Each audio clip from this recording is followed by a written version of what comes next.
কলিযুগ সর্বযুগ সার। চার যুগের মধ্যে শ্রেষ্ঠ হল এই কলিযুগ, যাকে প্রণাম করছেন বৈষ্ণবগণ। বলেন প্রণমঃ কলিযুগ। এই কলিকে প্রণাম করছেন বৈষ্ণব। কেন করছেন? বললেন চার যুগের মধ্যে শ্রেষ্ঠ যুগ হলো এই কলিযুগ। কলিকে শ্রেষ্ঠ কেন বলছেন? বললেন এই কলির অনেক গুণ আছে, কলির অনেক মাহাত্ম্য আছে। তা সেই মাহাত্ম্যটা কি, গুণটা কি? কলির যেমন দোষ আছে তেমন তার গুণও আছে বাবা। কলির যেমন দোষের ভাগ বেশি, তেমন আবার গুণটা এমন, কোনো কষ্ট করা লাগবে না, অতি সহজে ভগবত কৃপা লাভ করা যাবে। কিন্তু অন্যান্য যুগে ভগবানকে পাবার জন্য যে কষ্ট করতে হতো, কলিতে কোনো কষ্ট করা লাগে না। দোষটা কি সেটা আগে বলবো, তারপরে গুণটা কি সেটা বলবো। দোষটা কি? শাস্ত্রে রামভক্ত তুলসীদাস কলম দিলেন, বললেন सच्च कहे तो मारे लट्ठा झूठ जगत भुलाए, गौरस गली गली फिरी सुरा बैठल बेचाए। गाभी को दोहे कुत्ता को पाले बाछुरी रह जाए भूखा, संबंध को अच्छा खिलाए लेकिन तेरा बाप रह जाए भूखा। चोर के छाड़े साधु के बांधे पथिक को लगाए फांसी, हाय रे कलियुग तेरी तामाशा दुख लागे और हासि। কথাটার অর্থ কি বাংলায় বুঝিয়ে দেব বাবা। কলি হতো জীবের অবস্থাটা কি? সচ্চা কাহে তো মারে লাঠা। আপনি এই জগতে সৎ পথে চলবেন, সত্য কথা বলবেন, দেখবেন সত্য কথা বললে, সৎ পথে চললে সবাই সেই সত্য কথার বা সেই সৎ পথে চলার সুযোগ নেবে। আপনি মানুষের সাথে ভালো ব্যবহার করবেন, সেই ভালো ব্যবহারের মর্যাদা সে দিতে জানবে না, সেটাকে নিয়ে সে ব্যবহার করবে, আপনার সঙ্গে বিশ্বাসঘাতকতা করবে। বর্তমান কলিযুগের এটাই অবস্থা। ঝুঠা জগৎ ভুলায়, অত্যাচার অনাচার, ঝুট মানে মিথ্যা, ব্যভিচার পাপাচার এই পৃথিবীটাকে ছেয়ে রেখেছে। আপনি যদি সৎ পথে চলেন, সত্য কথা বলেন, আপনার প্রাণটা বেঁচে থাকবে কিনা সেটা সন্দেহ আছে এই কলিযুগে। জোর যার, এই জগৎটা তার। এই তো অবস্থা কলিহত জীবের।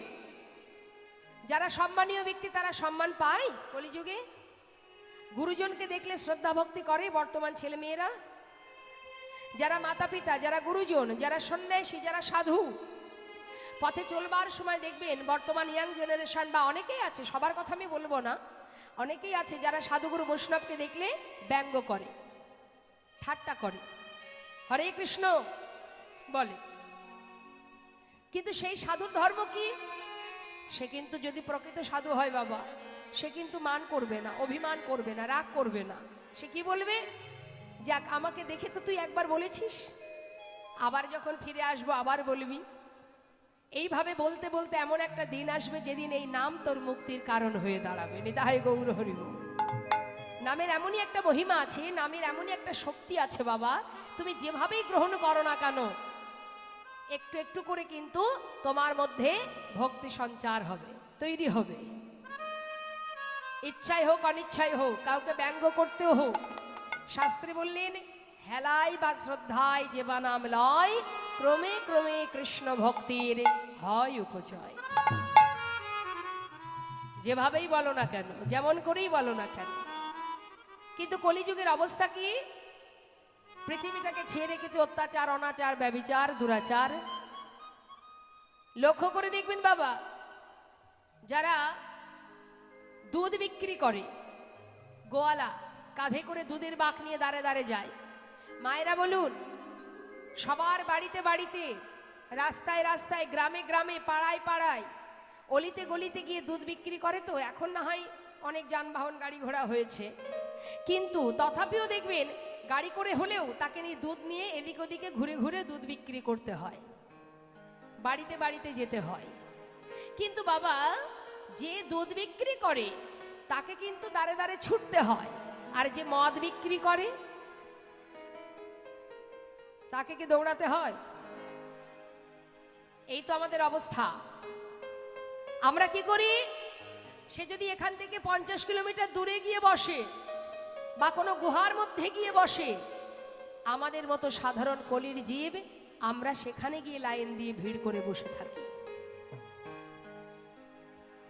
এটা আমার কথা নয়, রামভক্ত তুলসীদাস কলম দিলেন। গৌরস অর্থাৎ গরুর দুধ গলিয়ে গেলে ফিরি সুরা বৈঠল বেচায়। সুরা বসে বসে বিক্রি করে আর দুধ দাঁড়ে দাঁড়ে ঘুরে ঘুরে বিক্রি করতে হয়। কি হচ্ছে কি, এত ঝগড়া হচ্ছে কেন এদিকে? এখানে তো বসার জায়গা নেই, যেখানে জায়গা আছে সেখানে বসুন। এখানেও বসা নিয়ে ঝগড়া করবেন? আর কি বললেন? বললেন गाभी को दोहे कुत्ता को पाले बाछुरी रह जाए भूखा, সম্বন্ধ को अच्छा खिलाए लेकिन बाप रह जाए भूखा। দেখুন আমাদের কলির জীবের দুর্দশাগুলো কি। বললেন গাভীর দুগ্ধটাকে আমরা দহন করে নিই, তাই না? করে নিয়ে কি করি? সেটাকে বিক্রি করে দিই। বা দেখবেন যারা বাড়িতে কুকুর পোষে, বাজার থেকে দুধ কিনে নিয়ে এসে কুকুরকে পোষে, তাই না বাবা? তাহলে গাভীর দুগ্ধটাকে নিয়ে এসে বিদেশি কুকুর পুষছি বাড়িতে। আর যে মায়ের 4টে পুত্র সন্তান, সেই মায়ের জায়গা হচ্ছে বৃদ্ধাশ্রমে। বাড়িতে নিজের স্ত্রীকে নিয়ে, পরিবারকে নিয়ে তীর্থধামে ঘুরে বেড়াচ্ছি, বৈষ্ণব সেবা দিচ্ছি, লাখ লাখ টাকা খরচ করছি, কিন্তু নিজের মাতাকে আমি খেতে দিচ্ছি না। ধর্ম করছি নিজের পরিবার নিয়ে, সন্তানকে নিয়ে, স্ত্রীকে নিয়ে, নিজের কাছের মানুষকে নিয়ে, কিন্তু মাতা পিতার জায়গা বৃদ্ধাশ্রমে। কে খাওয়াবে? কত কষ্ট করে বাবা মা ছেলেকে মানুষ করেছে। আহা, ছেলে আমার বিদেশে চাকরি করে, সেখানে মাকে নিয়ে যাওয়ার ক্ষমতা নেই। মাকে দেখবে কে? যাও মাকে রেখে এসো বৃদ্ধাশ্রমে, মাসে মাসে টাকা দিয়ে দেব, মাকে সবাই দেখবে, আমাদের সময় নেই দেখার। মা কি করে? সন্তানের মঙ্গলের জন্য শেষ জীবনে গিয়ে বৃদ্ধাশ্রমে জীবনটা কাটায়। মনের দুঃখ মনে রেখে নয়নের জলে বুক ভাসিয়ে কাঁদে। আমি নিজে চোখে দেখেছি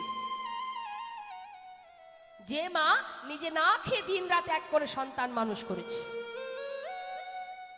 কার উপরে ভরসা করছেন মা আপনি? আমরা কার উপরে ভরসা করি? আমার সংসারের উপরে। আজ কর্ম করছি, ভবিষ্যতে আমার ছেলে মেয়ে আমাকে দেখবে, কিন্তু সত্যি কি দেখে না? এই তো জগৎ। শাস্ত্রে বললেন সম্বন্ধ কো আচ্ছা খিলায়। বাড়িতে বন্ধু বান্ধব এলে কি করে খুশি করব তার চিন্তায় ব্যস্ত থাকি, কিন্তু লেকিন বাপ রহে যায় ভোখা, নিজের মাতা পিতাকে খেতে দিতে পারি না। আর ওই কুকুর বাড়িতে পুষে কুকুরের সেবা দিচ্ছি, কুকুরকে ঠিকঠাক রাখার জন্য মাইনে করে লোকও রেখে দিচ্ছি, কুকুরের সঙ্গে এক বিছানায় ঘুমাচ্ছি, কুকুরকে সঙ্গে করে নিয়ে রাস্তায় চলছি। লক্ষ্য করে দেখবেন কুকুরের সঙ্গে থাকতে থাকতে কুকুর যেমন সারাদিন ঘেউ ঘেউ ঘেউ ঘেউ করছে, মানুষগুলো ঠিক তেমন কুকুরের মতো ঘেউ ঘেউ ঘেউ ঘেউ করছে। সাধু সঙ্গ করলে বাবা, যারা সাধু সঙ্গ করে তাদের মুখে থাকে কৃষ্ণ নাম, আর যারা পশুর সঙ্গ করবে তাদের মনোভাবটা পশুরই মতো হবে। তাই তো শাস্ত্রে বললেন সাধু সঙ্গ সর্বশাস্ত্রে কয়, লব মাত্র সাধু সঙ্গে সর্বসিদ্ধি হয়। আমরা নিজেরাই জানি না যে আমাদের কটা দিন আর আছে, গোনা দিন ফুরিয়ে যাচ্ছে। রামভক্ত তুলসীদাস কলম দিলেন, চোরকে ছাড়ে সাধুকে বান্ধে প্রতিজ্ঞ লাগায় ফাঁসি, হাইরে কলিযুগ তেরি তামাশা দুঃখ লাগে আর হাসি। আপনার যদি অর্থ থাকে আপনি কোর্ট আদালত সর্বস্ব আপনার নিজের এখতিয়ারের মধ্যে রাখতে পারবেন, সব আপনার হাতের মুঠোয় থাকবে, কিন্তু যে দিনহীন কাঙাল তাকে নিয়েই কিন্তু সবাই টানাটানি করবে। এই তো কলিহত জীবের দুর্দশা, এটা আমাদের দুর্দশা। কিন্তু মহিমাটা কি মা? এটা তো গেল কলির দোষের কথা। আর যদি বলি কলির গুণের কথা, কি গুণটা কি? কি মাহাত্ম্য আছে কলির, যার কারণে কলিকে ধন্য বললেন মহাজন? বললেন এই জন্যই বললেন ধন্য, যেটা অন্য কোনো যুগে হয়নি, কলিযুগে হয়েছে। সেটা কি? হরিনাম সংকীর্তন যাহাতে প্রচার। নিতাই গৌর হরিবোল হরিবোল। যাগযজ্ঞ করতে হবে না, ধ্যান তপস্যা করতে হবে না, কিছুই করতে হবে না।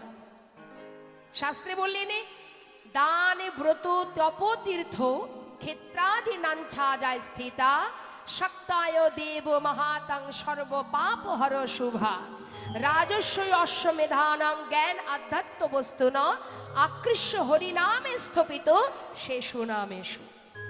অর্থাৎ আপনি শক্তি সাধনা করছেন, সূর্যের সাধনা করছেন, গণেশ পূজা করছেন, লক্ষ্মী পূজা করছেন, শিবের পূজা করছেন, প্রত্যেকটার আলাদা আলাদা ফল আছে বাবা। ব্রত করছেন তার আলাদা গুণ, আপনি দান করছেন তার আলাদা গুণ আছে, বৈষ্ণব সেবা দিচ্ছেন তার আলাদা গুণ, যাগযজ্ঞ করছেন তার আলাদা ফল, প্রত্যেকটার আলাদা আলাদা ফল। কিন্তু যদি আপনি হরিনাম করেন সমস্ত রকমের ফল এক হরিনামেই পাওয়া যায়নি। তাই গৌর হরিবল হরিবল, হরিনামের এমনই মহিমা। তাই তো শাস্ত্রে আজ মহাজন বললেন যে 4 যুগের মধ্যে শ্রেষ্ঠ যুগ হলো এই কলিযুগ। না আছে ধ্যান তপস্যা, না আছে যাগযজ্ঞ, না আছে পূজা অর্চনা। ভাই রে ভাই আমার গড়া গুনা কহনে না যায়,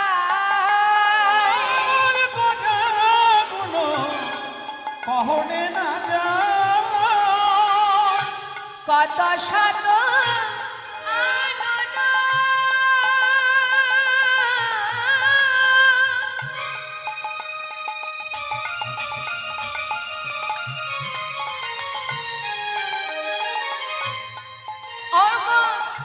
কত চতুরানন, কত সতয়া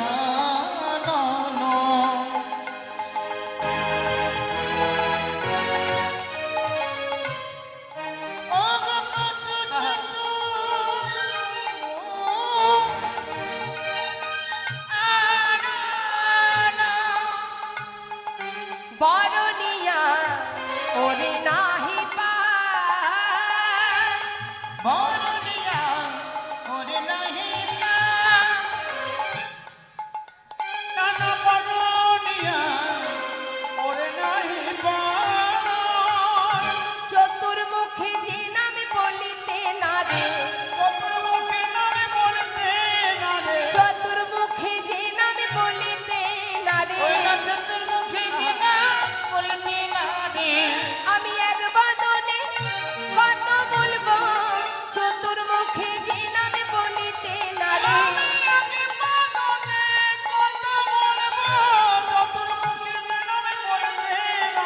আমি এক বদনে কত বলবো আমার গোরার গুণের কথা।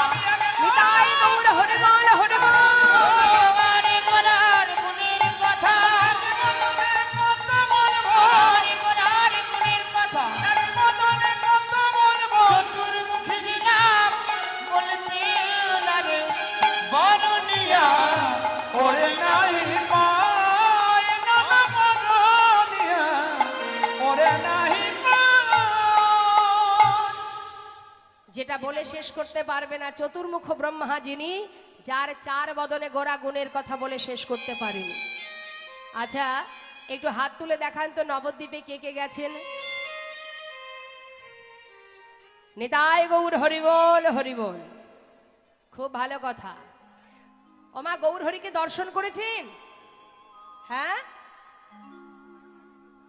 এই যে গৌর সুন্দর বললেন যার গুণের কথা, যিনি চতুর্মুখ ব্রহ্মা, এই চতুর্মুখ ব্রহ্মা ভগবানের গুণের কথা 4 বদনে বলে শেষ করতে পারেনি, এতই তার মহিমা, তার গুণ।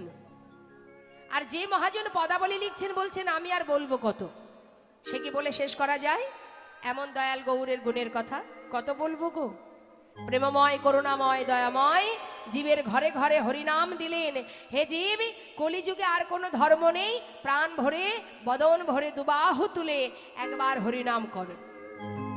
নাম ছাড়া গতি নাই, গতি নাই, গতি নাই। তাহলে কি একটু হরিনাম করা যাবে? হ্যাঁ ঠিক আছে, করুন দেখি। মায়ের চরণ স্মরণ করে সবাই মিলে আমরা একবার মহামন্ত্র জপ করব। সবাই মিলে গাইতে হবে, কথা নয়। এখানে বসেও যে যার মতো গল্প করলে হবে না, এটা কীর্তনের আসর, এটা গল্প করলে হবে না। হাত তুলুন দেখি। সবাই কিন্তু খুব সুন্দর সুরেলা কণ্ঠে গাইবেন। হ্যাঁ একসঙ্গে, আগে আমি গাইবো, শুনে নিন, তারপরে আপনারা গাইবেন। হরে কৃষ্ণ হরে কৃষ্ণ। আচ্ছা দূরে তো হাত তুললেন না, তুলুন তুলুন। কৃষ্ণ কৃষ্ণ হরে হরে, হরে রাম রাম রাম হরে হরে। বলুন হরে কৃষ্ণ হরে।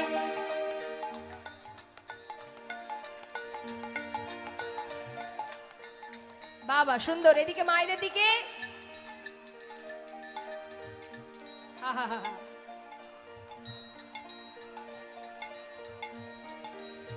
আমার বাবাদের দিক থেকে খুব ভালো কণ্ঠ শোনা যাচ্ছে। মায়েদের কি হলো? ঝগড়া করার সময় তো গলায় যত জোর আছে জোর করে ঝগড়া করেন, হরিনাম করতে গেলে এমন অলসতা আসছে কেন? হ্যাঁ, জোরে জোরে হাত তুলুন।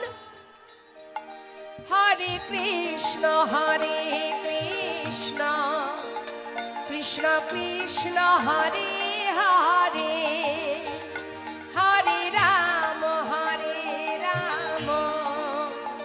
রাম রাম হরে হরে।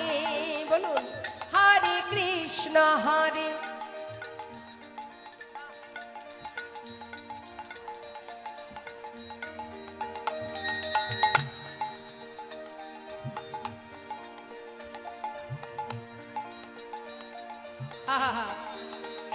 হরে কৃষ্ণ কৃষ্ণ কৃষ্ণ হরে হরে, হরে রাম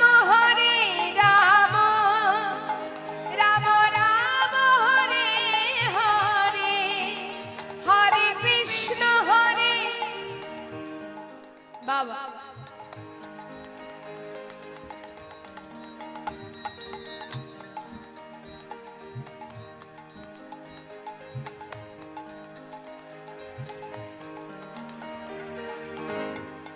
হাতটা তুলে। হরে কৃষ্ণ কৃষ্ণ কৃষ্ণ হরে হরে, হরে রাম রাম রাম হরে হরে। হরে কৃষ্ণ হরি বল হরে কৃষ্ণ কৃষ্ণ কৃষ্ণ হরে হরে, হরে রাম রাম রাম হরে হরে। হরির নাম হরির নাম কেবলম কলৌ নাস্তিব গতিরন্যথা। নাম ছাড়া কলি জীবে নাহি আরে ধর্ম, সর্বধর্ম সারিনা এই শাস্ত্র মর্ম। মহামন্ত্র জপ, হরিনাম মহামন্ত্র জপ করবার আগে আমাদের আপন আপন গুরুচরণ আশ্রয় করতে হবে। গুরু কৃপা ছাড়া সম্ভব নয়। আর এই যে প্রভুর চরণে স্মরণ করে মহামন্ত্র হরিনাম জপ করতে হবে। কেন বললেন কলিযুগে এই হরিনামই হলো শ্রেষ্ঠ ধন। অন্যান্য যুগেও ধর্ম ছিল বাবা, কিন্তু কলিযুগে যে মহামন্ত্র আর কোনো যুগে ছিল না। তাই আমাদের ইহজগতে আপন যদি কেউ থেকে থাকে, একমাত্র গৌর হরির যুগল চরণ, সেই কিন্তু আমাদের আপন। ইহজগতে যা কিছু আগলে বসে আছি, আঁকড়ে ধরে বসে আছি, এটা আমার নয়। মাত্র কিছুদিনের জন্য এখানে আছি। আমি অর্থাৎ কে? আমি অর্থাৎ আত্মা, তাছাড়া আর কিছুই আমি নয়। জীবনে কষ্ট পাচ্ছি, দুঃখ পাচ্ছি, মনে মনে ভাবছি এই যে দুঃখ কষ্ট, এটা কিন্তু শুধুমাত্র এই দেহের সঙ্গে হচ্ছে, আমার সঙ্গে নয়। আমি অর্থাৎ আত্মার সঙ্গে নয়। এই দেহটা এটা সম্পূর্ণ আলাদা। আমি মানে আত্মা, যার দুঃখ কষ্ট নেই, যেটা এই বাসার মধ্যে এই ভাড়া বাড়িতে বাস করছে। মালিক যখন ডাকবে এই ভাড়া বাড়ি ফেলে রেখে আমাদের চলে যেতে হবে, প্রত্যেককেই যেতে হবে। এটা আমার নয়, এ দেহটা আমার নয়। আমার যদি হতো তাহলে শিশুকাল থেকে বৃদ্ধ পর্যন্ত এত এত দামি দামি ক্রিম মাখছি, ভালো ভালো খাচ্ছি শরীরকে ঠিক রাখার জন্য, আমাদের গায়ের চামড়া যেন গুটিয়ে না যায়, দেখতে যেন খারাপ না হয়, তার জন্য কত রকম কন্ট্রোল করছি আমরা, তথাপিও ধরে রাখতে পারছি না। কেন? কারণটা কি? এটা তো আমার নয়, পঞ্চভূতে গঠিত দেহ। সময়ের সাথে সাথে চুল পাকছে, দাঁত পড়ে যাচ্ছে, চোখে দেখছি না, কানে শুনছি না, এত ট্রিটমেন্ট করছি তথাপিও ধরে রাখতে পারছি না। কারণ এটা তো আমার নয়, এটা আমি নয়, এই দেহটা আমি নয়। আমি অর্থাৎ আত্মা, সেটা হচ্ছে আমি। জীবনে সমস্যা যখন আসবে ভেঙে পড়লে হবে না, সমস্যার সাথে সাথে পিছনে দেখবে সমাধানেরও রাস্তা বেরিয়ে যাবে। অপেক্ষা করতে হবে। দিনের পরে যেমন রাত আছে, রাতের পরে দিন আছে। চন্দ্রকে যদি বলেনি চন্দ্র তুমি যেও না, তুমি থাকো, যদি চন্দ্রকে বলা হয় তুমি যেও না, তুমি থাকো, তাকে ধরে রাখা যাবে? সে ঠিক চলে যাবে। আবার সূর্য উদয় হবে, সূর্যকেও আপনি ধরে রাখতে পারবেন না, তার যখন সময় হবে সেও চলে যাবে। আবার চন্দ্রের উদয় হবে। অর্থাৎ এখন তোমার সুখ আছে, মাথায় রাখো দরজার বাইরে দুঃখ দাঁড়িয়ে আছে। সময় যখন হবে সেও কড়া নাড়া দেবে এবং তোমাকে তাকে বরণ করে ঘরে তুলতে হবে। আবার সুখের পিছনে দুঃখ, যেমন দুঃখের পরপরই আবার সুখও পিছনে এসে দাঁড়িয়ে থাকবে। অর্থাৎ সমস্যা এহ জগতের যত রকমের আপদ বিপদ দুঃখ কষ্ট সবই বাবা এই জাগতিক সংসারে, এই জড় জগতের। আমি অর্থাৎ আত্মার কিচ্ছু হয় না। তাই এই সংসার জীবনে, আমাদের জীবনে যত দুঃখ যত কষ্টই আসুক না কেন, আমাদের আসল বাড়ি, আসল ঠিকানা, আসল ঘর, আসল জায়গা, সেটা ভুলে গেলে হবে না। এই সংসার জীবনটা অস্থায়ী, অস্থায়ী জীবন। চিরকাল থাকার জন্য আমরা এখানে আসিনি, আমাদেরকে আপন ঘরে যেতে হবে, সবাইকে যেতে হবে। তাহলে সেই আপন ঘরের সন্ধানটা কে দেবে? না একমাত্র সদ্গুরু। সংসারে আর কেউ দেবে না, ছেলে মেয়েও দেবে না, সংসারে কেউ বলবে না যে তুমি এই পথে যাও। আপনি যদি ভক্তি পথে দুপা বাড়িয়ে দেন, আপনাকে টেনে ধরে রাখবে, যেও না। হরি বল। একমাত্র গুরুই পারবে তোমাকে সঠিক পথ দেখাতে। ভক্ত, এই তোমার আসল পথ। আপন ঘর এটা, তার একটা ছোট্ট দৃষ্টান্ত দিই বাবা, একটু মন দিয়ে শুনুন। শ্রীধাম নবদ্বীপে মহাপ্রভুর ভক্ত শ্রীবাস পণ্ডিত, যার ঘরে গৌরহরি সর্বদাই হরিনাম কীর্তন করতেন। দেখুন মা, কিভাবে ভক্তকে পরীক্ষা করছে ভগবান। গৌরহরি শ্রীবাসের ঘরে হরিনাম করছে ভক্তদের নিয়ে, মন দিয়ে শুনবেন কিন্তু। কীর্তন শুধুমাত্র শোনার জন্য নয়। এখান থেকে যদি আমরা কিছু শিক্ষা না পাই, তাহলে আমাদের এই অচৈতন্য দেহ বা এই যে আমরা অন্ধকারে ডুবে আছি, কোনোদিন আলোর পথ খুঁজে পাবো না। তাই হৃদয়ঙ্গম করতে হবে, অন্তরাত্মাকে জিজ্ঞাসা করতে হবে, বুঝতে হবে, মন দিতে হবে। যখন গৌরহরি ভক্তগণকে নিয়ে শ্রীবাসের ঘরে হরিনাম করছে, এদিকে শ্রীবাসের স্ত্রী প্রতিনিয়ত মহাপ্রভুকে সেবা দেবে বলে, ভক্তগণকে সেবা দেবে বলে তিনি রন্ধন করেন। কিন্তু হঠাৎ একদিন কি হলো বাবা, প্রভুর কি পরীক্ষা, তার যে একমাত্র সন্তান সে মারা গেল। একমাত্র সন্তান মারা গেছে। মা, আমাদের জীবনে যদি একটু কষ্ট আসে, আমরা ভগবানকে কত কথা শোনাই, বলি না? এত ভালোবাসি, কিন্তু কেন তুমি আমায় এত কষ্ট দিচ্ছ? নিজে না খেয়ে তোমায় খাওয়াই, আহা, এত ভালোবাসি, দিনে 4 বার ভোগ দিই, তোমার নাম করি, তোমার গুণ কীর্তন করি, কেন এত কষ্ট দিচ্ছ? ভগবান তাকেই কষ্ট দেয় যাকে সে নিজের করে ভালোবাসে। যে করে আমার আশ, আমি তার করি সর্বনাশ, তথাপিও যে না ছাড়ে আমার পাশ, আমি হই তার দাসানুদাস। কষ্ট তো পেতেই হবে। স্বয়ং ভগবানের বামে যিনি বসে আছেন, সহধর্মিনী মহাপ্রভুর বামে কে আছেন? মায়েরা বলুন, মহাপ্রভুর বামে কে আছে? বাবারা বলতে পারবে, এটা আমি জানতাম। বিষ্ণুপ্রিয়া। সেই বিষ্ণুপ্রিয়াকে ছেড়ে স্বয়ং মহাপ্রভু তিনি সর্বদাই, আহা, ওই বিষ্ণুপ্রিয়াকে ছেড়ে চিরতরে সন্ন্যাসী হয়ে চলে গিয়েছিলেন। আর সারা জীবন ওই বিষ্ণুপ্রিয়া, দেখুন, যে ভগবানের সহধর্মিনী, তার জীবনের কষ্টটা একবার ভাবুন। সারা জীবন 4 দেওয়ালের মধ্যে কাষ্ঠ বিগ্রহ সেবা দিতেন বাবা, আর মুখে হরিনাম করতেন। 16 নাম 32 অক্ষর শেষ হলে একটা করে তন্ডুল মানে চাল আলাদা করে রাখতেন। এবার সারাদিনে যতগুলো হরিনাম করে তণ্ডুল এক জায়গায় করতেন, সেইটুকু চাল ফুটিয়ে যা হতো তাই দিয়ে নিজের শাশুড়িকে খেতে দিতেন, বাড়ির পৌরাণিক ভিত্ত যে কাজের লোক ঈশান তাকে দিতেন, আর বাকিটুকু নিজে সেবা করতেন।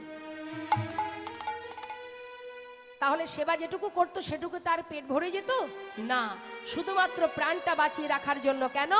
যাতে আমি আমার প্রভুকে ভালোবাসতে পারি। নিতাই গৌর হরিবোল হরিবোল। এই হচ্ছে ভক্তিমা। আর ভগবানকে যারা ভালোবাসে ভগবান তাদেরই কষ্ট দেয়।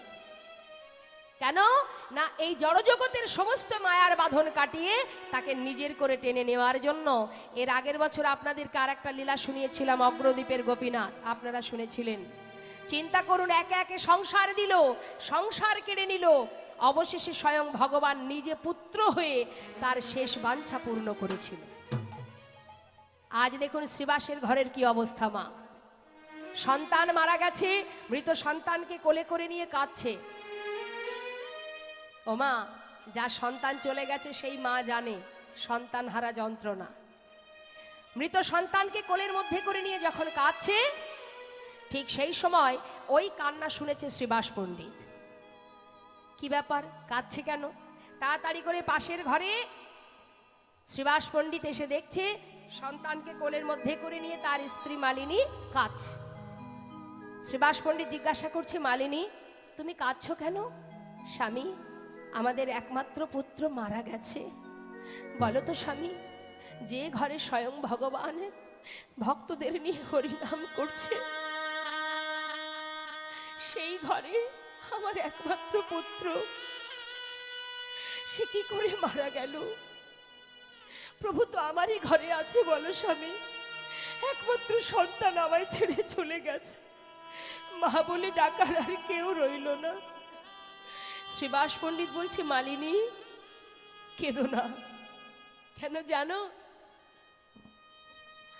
একটা বার ভেবে দেখো, আমার সন্তান যখন চলে গেছে তখন আমারই ঘরে স্বয়ং মহাপ্রভু ভক্তদের নিয়ে হরিনাম করছে। মালিনী, এমন ভাগ্য কতজনার হতে পারে যে প্রভুর মুখের নাম শুনতে শুনতে সে প্রাণ পাখিটা তার চলে গেল। যার হাতে যতটুকু সময় আছে সে তো সেইটুকু সময়ই থাকবে মালিনী। তাই তোমার কাছে আমার অনুরোধ, তুমি এমন করে কেঁদো না। কেন জানো? যদি তুমি এমন করে কাঁদো আর এই কান্না যদি একবার প্রভুর কর্ণে পৌঁছায়, মালিনী আমি সমস্ত দুঃখ যন্ত্রণা সইতে পারবো, কিন্তু আমার সন্তানের জন্য যদি প্রভুর হরিনামের বিঘ্ন ঘটে আমি সইতে পারবো না। মালিনী তোমাকে আমি নিষেধ করছি, তুমি কেঁদো না। স্বামী, এ তুমি কি বলছো? আমার একমাত্র পুত্র চলে গেল, আমাকে তুমি কাঁদতে নিষেধ করছো, তুমি না পিতা? হ্যাঁ মালিনী, আমি বারণ করছি, তুমি আমার কথা শোনো, তুমি আর কাঁদবে না, আমি তোমায় নিষেধ করছি। আর যদি আমার কথা না শোনো, আমি এখনই গঙ্গার জলে নিজেকে বিসর্জন করে দেব।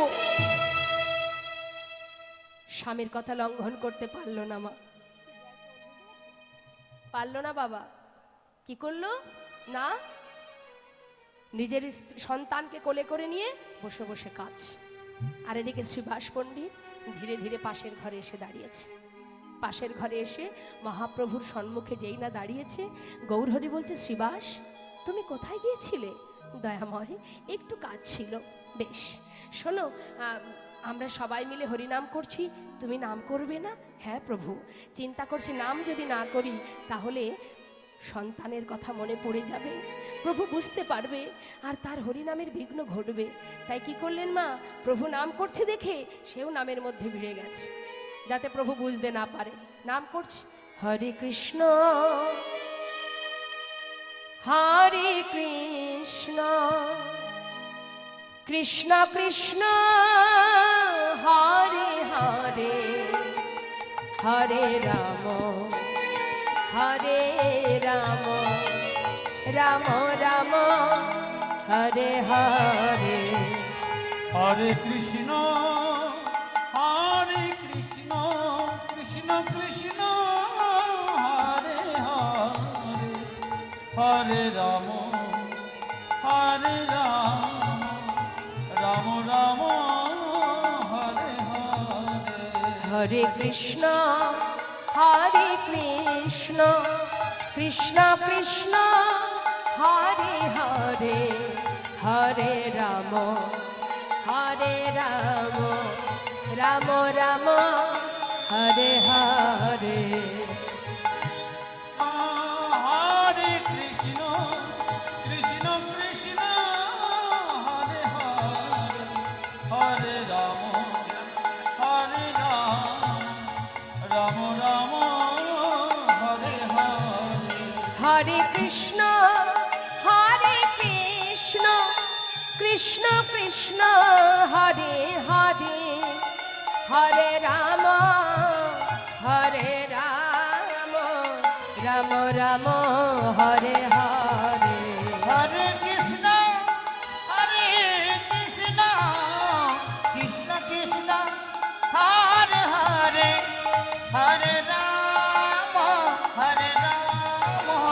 রাম রাম হরে হরে হরে কৃষ্ণ হরে কৃষ্ণ কৃষ্ণ কৃষ্ণ হরে হরে হরে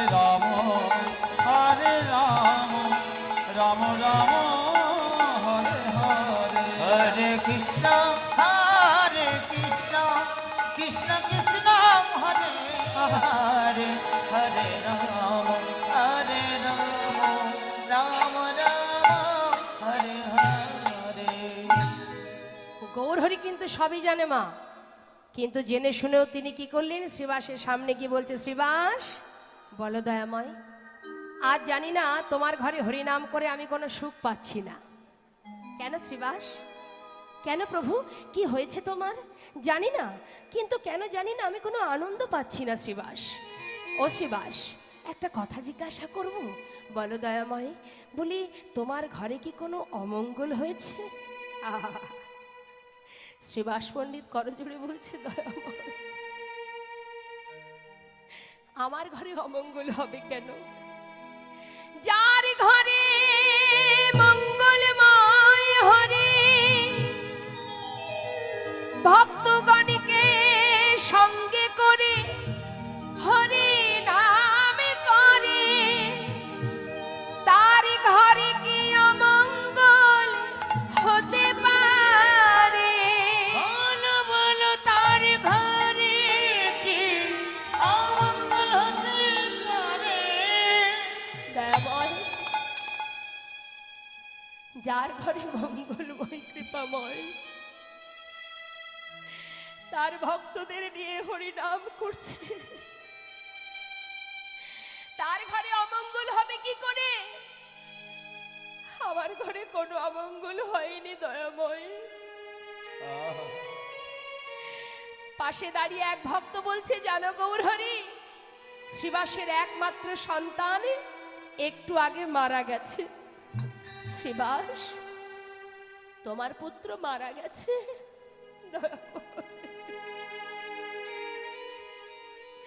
আমার সন্তান? না না, আমার কি করে হলো বলো? তুমি যদি না দিতে আমি পেতাম কোথায়? দয়াময়, আমার সন্তান তো নেই। ও প্রভু, এ জগতে তুমি ছাড়া আমার আর কেহ না। এ জগতে তুমি ছাড়া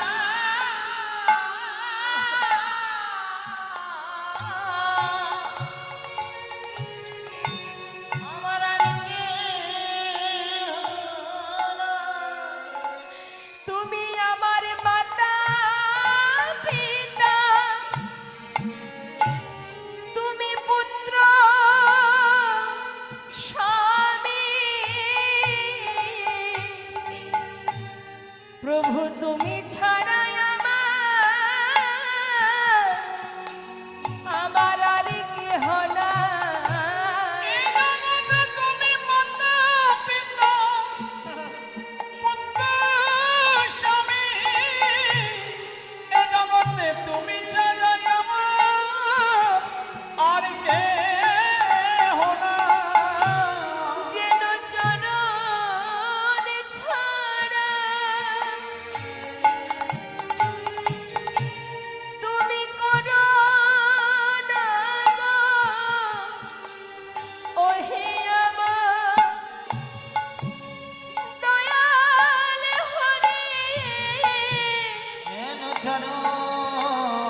করো না গো।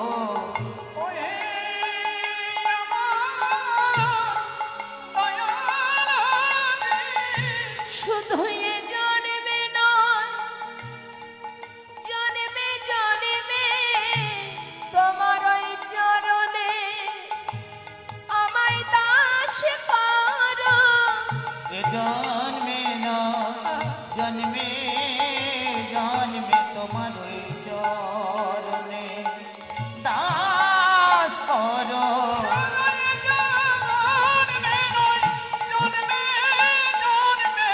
ওই চরণে দাস করো। নিতাই গৌর হরি বল, হরি বল, হরি বল। তোমার চরণে দাস করো। ওই চরণে দাস করো। তোমার চরণ ছাড়া কোনো না গো। স্বয়ং মহাপ্রভু এই কথা শুনে ছুটতে ছুটতে পাশের ঘরে এসে দাঁড়ালেন। এসে দেখছেন তার স্ত্রী মালিনীর কোলে মৃত সন্তান। পুনরায় তাকে প্রাণ দিলেন। প্রাণ দিয়ে সে জীবিত হলো যখন গৌরহরি জিজ্ঞাসা করলেন, বালক, এত তাড়াতাড়ি মাতা পিতাকে ছেড়ে চলে যাচ্ছিস কেন, নিজের মাতা পিতাকে রেখে? ছোট্ট সেই বালক বলে উঠলেন, দয়াময়, কে কার মাতা কে কার পিতা, তুমি মাতা তুমি পিতা, তুমি ভাই তুমি বন্ধু। মা, ছোট্ট সন্তান যে কথা বলল যে তুমি সব, এবং তার পিতাও সেই একই কথা বলল, তুমি সব। এটা শুধুমাত্র একটা বিচিত্র নাট্য মঞ্চ বাবা। সংসার জীবনে একটা বিচিত্র নাট্য মঞ্চে অভিনয় করছি আমরা, কিন্তু অভিনয় করতে করতে আমাদের আসল কর্মটা আমরা ভুলে যাচ্ছি। কৃষ্ণ ভজিবার তরে সংসারে আইনু, মিছে মায়ায় বদ্ধ হয়ে বৃক্ষ সম হই। সংসার করো, কর্ম করো, দায়িত্ব পালন করো, অর্থ রোজগার করো, ভবিষ্যৎ করো। স্বয়ং রাধারানী সংসার করেছেন, কিন্তু সংসার করলে কি হবে?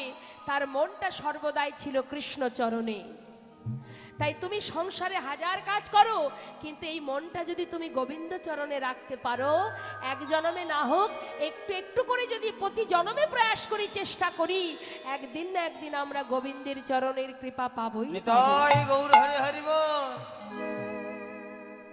তাই বৈষ্ণব মহাজন বললেন, 84 লক্ষ জনই ভ্রমণ করে এত সুন্দর মানব দেহ পেয়েছো, সময় চলে গেলে আর পাবে না। যা করতে হবে সময় থাকতে করো। তার জন্য কোনো কিছুই করার নেই। যাহা আছে বিশ্ব ব্রহ্মাণ্ডে তাহা আছে নিজ ভাণ্ডে। মাত্র 2 ফোঁটা নয়নবাড়ি বরিশন, 2 ফোঁটা চোখের জল। ভগবানকে কিনতে গেলে আসতে, ও মা আমার দিকে তাকান, কাউকে যদি বশ করতে হয়, বলুন তো বাবা কিভাবে বশ করবেন? না, আজকে চোখের জল ফেলছেন, আবার কালকে যখন কাঁদবেন না তখন তো সে আর বশ হবে না। ভালোবাসা, ভালোবাসলেন হলো, যখন ভালোবাসবেন না তখন তো সে চলে যাবে। হরিবল। তাকে সে তখনই বশ করা যাবে, যাকেই আপনি বশ করতে চান না কেন, আগে দেখতে হবে তার দুর্বল স্থান কোথায়। দুর্বল স্থানে যদি আপনি প্রবেশ করেন, সে কিন্তু বশ হয়ে যাবে। দুর্বল জায়গায় আপনাকে প্রবেশ করতে হবে। এবার আমরা জানবো ভগবানের দুর্বলতা কোথায়। ভগবানের দুর্বলতা কোথায় জানেন মা? ভগবান সব সইতে পারে, পারে না ভক্তের চোখের জল। নিতাই গৌর হরিবল হরিবল। যদি 2 ফোঁটা নয়নবাড়ি বরিশন করতে আপনি পারেন তার চরণে, তবে কিন্তু ভগবান আপনার কাছে বাধা পড়বে। এই যে এখন দামোদর মাস চলছে তো, হ্যাঁ, এই দামোদর মাসে মা যশোমতী গোপালকে আষ্টে পিষ্টে বেঁধেছিল উদুখলে। দামোদর মানে কি? আস্তে, দাম অর্থাৎ রজ্জু মানে দড়ি, আর উদর মানে গোবিন্দের পেটটাকে যে উদুখলের সঙ্গে বেঁধেছিল না বাবা, এই জন্য এই মাসটাকে দামোদর মাস বলে। দুষ্টু গোপালকে শাসন করবার জন্য মা আমার যত গরু ছিল 9 লক্ষ, সবার দড়িগুলো একত্রিত করে বেঁধেছিল। মনের ভিতরে ছিল তার সন্তানের প্রতি বাৎসল্য যে ভক্তি, সেটা আর ছিল না। পাড়ার লোক যদি প্রতিদিন আপনার বাচ্চাকে নিয়ে নালিশ করে, আপনার সন্তানের প্রতি ভক্তি থাকবে? রাগ হবে কি না? তাই মা আমার রেগে গিয়ে যে আমার এত ধেনুবৎস নবলক্ষ, এত ক্ষীরসর ননি মাখন সব কিছু ফেলে আমার ছেলে অন্যের বাড়িতে গিয়ে ক্ষীরসর ননি চুরি করে খাবে, তাই শাসন করবে বলে বাৎসল্য প্রেম দূরীভূত করে, সন্তানের প্রতি যে ভক্তি যে প্রেম সেটা দূরীভূত করে শাসন করার জন্য বাবা ক্রোধের বশে বাঁধতে গিয়েছিলেন। কিন্তু ক্রোধ দিয়ে কি ভগবানকে বাঁধা যায়? যতবার বাঁধতে যায়, যত রজ্জু মানে যত দড়ি আছে সব একসঙ্গে করে বাঁধছে, কিন্তু দুটি অঙ্গুলি ফাঁকা থেকে যাচ্ছে। মা এত চেষ্টা করছে, কোনোভাবেই বাঁধতে পারছে না। একটা হলো মনের অহংকার, আর একটা হলো ক্রোধ। এই দুটো কারণে বাঁধতে পারছে না বলেই দুটো আঙুল ফাঁকা থেকে যাচ্ছে।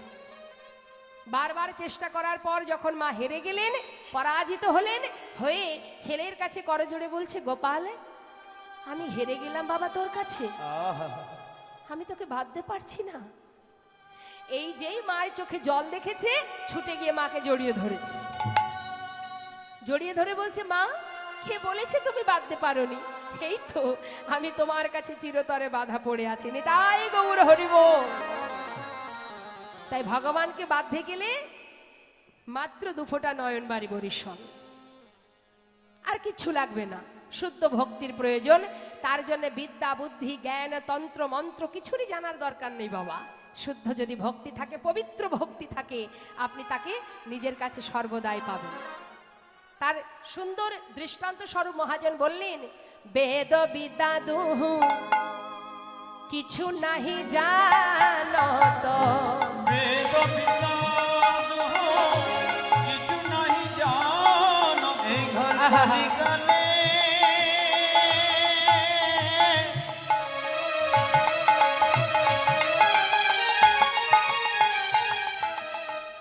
বেদি বিদ্যার কিছু নেই প্রয়োজন। হরিবল হরিবল। শুধু একবার হরি নাম করো,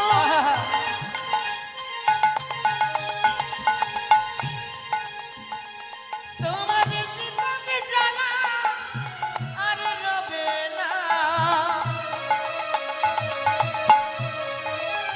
সবই দূরে যাবে মধুর হরি নামে। একবার বদন ভরে হরি নাম করো, বেদ বিদ্যা দুহু কিছু নাহি ও জানত। তুমি বিদ্যা দুহু কিছু নাই জানো তো। সে যদি গৌরাঙ্গ করে সার, সে যদি গৌরাঙ্গ করে ওই নাথে যদি গৌরাঙ্গ করে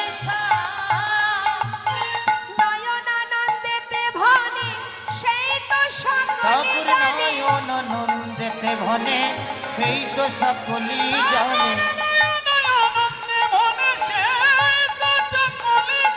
সর্বসিদ্ধি কর তলে সর্বসিদ্ধি করতলে ওই না সর্বসিদ্ধি করতলে ভালো করে শোনো, কিছুই জানতে লাগে না গো, কিছুই জানতে লাগে না গো। কিছুই জানতে লাগে না না না না গো। কিছু জানতে লাগে যে জন গৌর চরণ সার করেছে, কিছুই জানতে লাগে না গো। এ সংসারকে অসার ভেবে তাই গৌর হরিবল হরিবল। সঙ্গে সারকে আসার ভেবে ওই না সর্বসিদ্ধি করতলে তার সর্বসিদ্ধি করতলে বললেন কিছুই জানা লাগবে না, যে জন গৌর চরণকে সার করতে পেরেছে। নিতাই গৌর হরিবল হরিবল। এত সময় আমরা গৌর কথা শুনছিলাম গৌর চন্দ্রিকার মধ্যে দিয়ে। এবার আমরা সবাই চলে যাব মধুময় শ্রীধাম বৃন্দাবনে। চলুন যাই, উলুধ্বনি হরিধ্বনি করে বৃন্দাবনে প্রবেশ করব। মায়েরা একটু হাত তুলতে হবে। বলুন তো বৃন্দাবনের রাজাকে? মায়েরা বলুন, কে রাজা? নন্দ মহারাজ,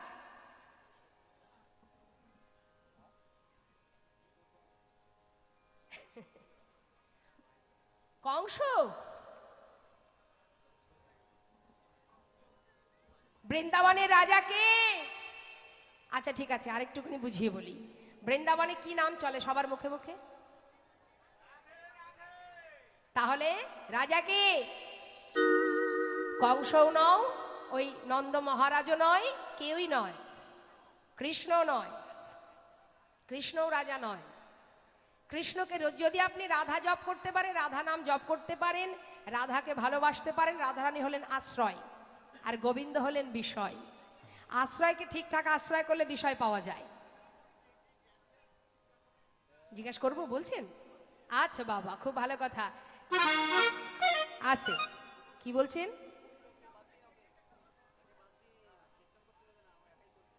এই কার আশা পূর্ণ করব বলুন তো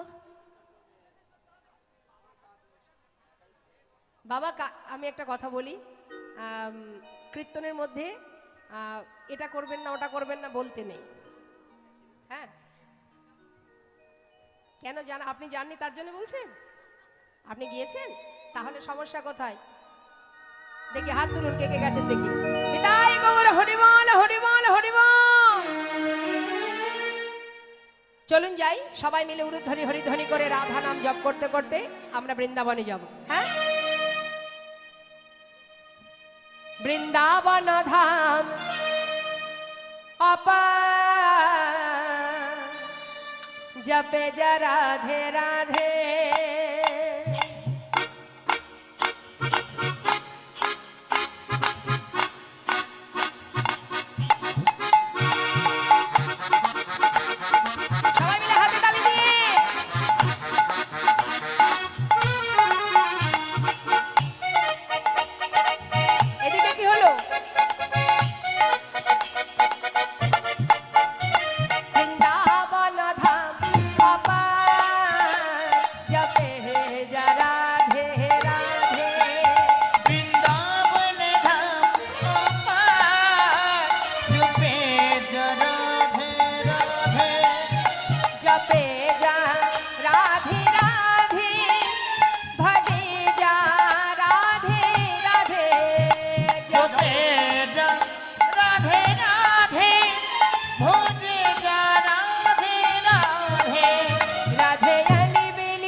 सरकार जपे जा राधे राधे।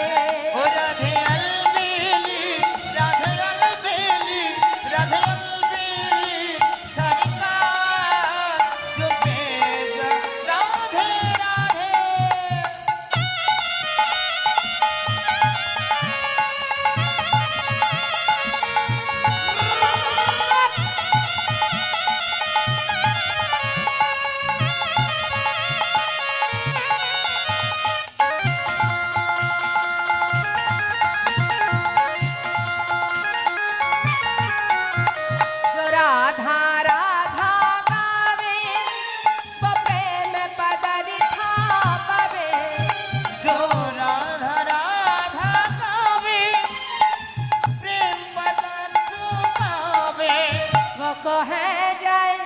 वको है जाए बेड़ा पार जपे जा राधे राधे, वको है जाए बेड़ा पार, जपे जा राधे राधे। बोलिए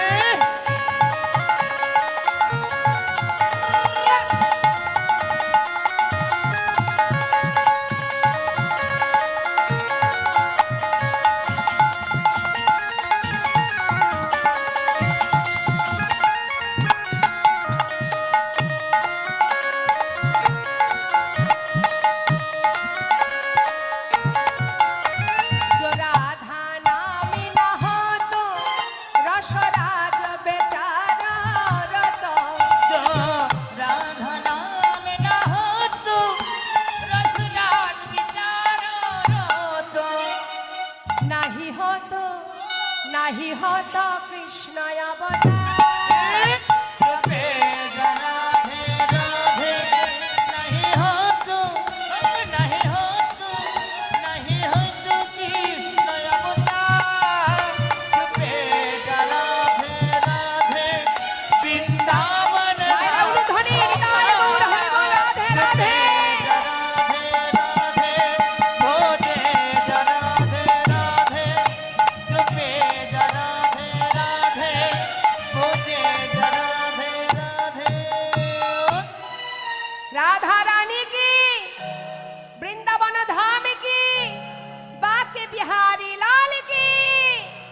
জয় রাধেশ্বর।